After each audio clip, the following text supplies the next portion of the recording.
네, 오늘 지금 얘기하고자 하는 얘기가 제가 제일 좋아하는 이야기입니다. 이 이야기를 잘 들으시면 정말 아주 세상에서 제일 잘 팔리는 베스트셀러를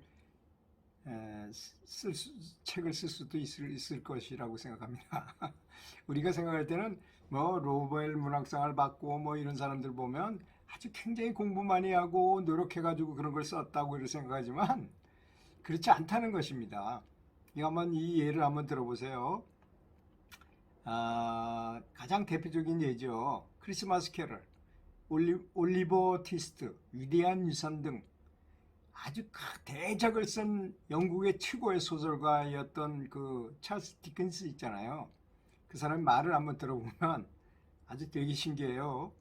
나는 늘 글을 쓰려고 책상 앞에 앉아 있으면 무엇인지 모르겠지만 이렇게 마음속으로부터 다른 사람들을 깊이 사랑하고 아주 가엽게 느껴지고 무엇인가를 베풀고 싶어지는 마음이 생겨나면 무언가 알 수 없는 무형의 힘이 생겨나서 내가 하는 모든 일을 그저 모니터 같은 이렇게 화면에 그대로 보여준다는 것입니다. 놀랍지 않습니까? 그러면 난 아무런 힘도 들이지 않고 그걸 그냥 받아쓰기만 하면 됐다는 거예요. 그렇게 쓴 책들이 바로 아까 얘기한 크리스마스 캐럴이고 올리버 트위스트이고 위대한 유산이고 이런 책들이라는 것입니다. 근데 신기한 거는 그렇게 쓴 책들은 무조건 대박이 나게 돼 있어요, 그거는. 근데 보통 사람이 생각으로 쓴 게 아니고 신이 가르쳐 준 거기 때문에. 이 신에 대한 얘기는 여러분 잘 알고 계시나 모르겠네요. 미국 사람이었던 그 에드가 케이시라는 그 영매라고 말하죠.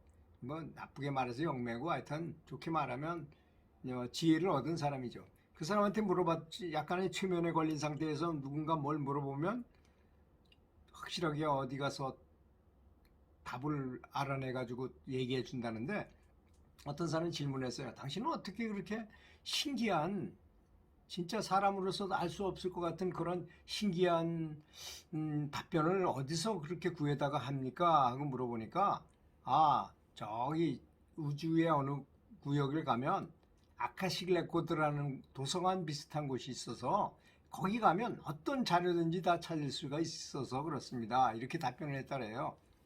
그러니까 그런 데서 나온 거죠. 그런 형태로 나온 것입니다. 근데 참 놀라운 건 제가 이런 강연을 지금 제가 얘기한 말씀 같은 강연을 그 여러 선생님들 앞에서 얘기를 했더니 도저히 말도 안 되는 말을 하는 것처럼 이렇게 생각하는 사람들도 있더라고요. 그날 아주 그래서 강연을 다 벼렸어요. 저는 나름대로 아주 멋지게 준비했다고 생각해서 강연을 했는데 그 아주 그 그래서 이렇게 좀 논리적으로만 생각하는 사람들한테는 이런 게 말이 잘 안 통하는 것 같기도 하긴 하더라고요. 이거 참 놀라운 얘기 아니겠습니까? 그냥 저 또 있잖아요. 그런 얘기가 그 비틀즈의 예스터데이 있잖아요. 나나나나나나나나나나나 그 예스터데이 뭐그 노래를 폴 맥카트니가 자기 고향 집에 이제 이거 비틀즈들이 아주 굉장히 히트를 치고 이제 유명해져 가지고 여기저기 공연을 하러 다니다가 피곤한데 모처럼 이제 웨일즈에 가서 자기 부모님이 사시는 옛날 자기가 자란 집에 가서 다락방에서 이렇게 잠을 자는데 갑자기 이런 음악이 들리더라는 거예요. 이 나나나나나나나나나나 그래서 그걸 얼른 악보에도 썼대요. 깨서. 근데 어디서 들리는 소리를 제가 악보에다 써가지고 한 거기 때문에 이건 내가 작곡했다고 말하기가 곤란하잖아요. 그래 이제 그걸 가지고 와서 비틀즈 멤버들한테 이거 알려줬다. 좋은 노래다. 해가지고 당장 가사를 붙여가지고 그걸 발표했는데 공전의 대히트를 친 거죠. 세계적인 명곡이잖아요. 예스데이는 그렇게 된다는 것입니다. 그런 것이 바로 이렇게 두뇌가 최적화 상태가 됐을 때 일어나는 그런 현상이라는 것입니다. 그래서 두뇌 최적화 상태라는 것은 아주 대단히 중요합니다. 아주 감사한 마음을 먹고 다른 사람이 잘 되길 바라는 마음을 먹고 그 자비로운 생각을 갖고 뭐 다른 사람의 잘못도 내가 용서해주고 또 나의 잘못은 아주 철저하게 참여하고 반성하기도 하고 이런 정신을 갖게 되면 자동적으로 우리 두뇌 속에 행복 호르몬들이 분비되면서 최적화 상태가 된다 그럽니다. 그런 상태에서 바로 저런 현상들이 일어나는 거예요. 그래서 여러분들 항상 감사한 마음을 가지고 항상 행복한 마음 상태를 유지하면 언젠가는 뭐 내가 사업에 실패했다 그러면 문득 어떤 지혜가 탁 떠올라와서 그 일을 하면 잘 풀리거나 또 뭐 일이 안 되는 일들이 저절로 막 이렇게 잘 되기도 하고 축구 선수 같은 경우에는 그냥 골대 앞에 서 있는데 공이 자기한테 굴러와 톡 차면 그냥 들어가게 그런 운이 자꾸 따라온다는 것이죠. 운은 이런 최적화 상태에 있는 아주 감사하고 즐겁고 행복한 마음을 갖고 있는 사람들한테 오는 것이지 노력한다고 오는 것이 아닙니다. 그래서 부자가 된 일본의 그 가장 부자였던 사람이 한 말이 있죠. 자기는 다른 사람보다 공부를 더 많이 한 것도 아니고 뭐 머리가 더 좋은 것도 아니고 단지 운이 좋았을 뿐이다. 근데 바로 그 운인 것입니다. 여기서 말하는 바로 그 운인 것입니다. 항상 남이 잘 되길 바라고 좋은 마음을 쓰고 최적화 상태를 만드는 거죠. 그렇게 만드는 것이 더 중요하지 않겠습니까? 이런 걸 교육을 시켜야 되는 것이 요새 학교 교육에 저는 꼭 필요한 사항이라고 생각하거든요.